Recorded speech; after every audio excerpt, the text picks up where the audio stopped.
Ever wonder how there can be so many different kinds of paint? I'm Danny Lipford with tips for today's homeowner. Stay tuned and we'll talk about choosing the right one for your summer painting chores right after this.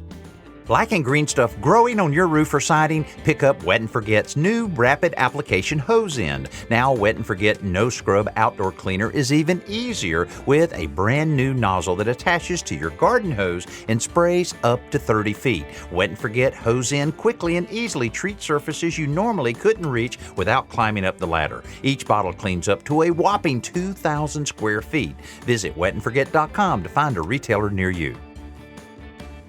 Choosing the right type of paint can be just as important as picking a color. One problem every home encounters is exposure to sunlight.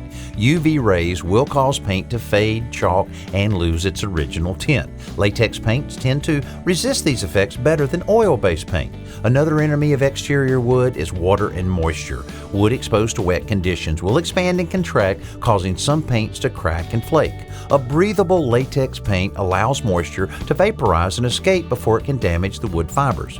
Temperature change is another factor to consider because drastic changes will also cause wooden surfaces and siding to expand and contract. Here again, acrylic latex is an ideal choice because it's slightly elastic, so it can deal with the stress of seasonal climate change without blistering or cracking. I'm Danny Lipford with tips for today's homeowner.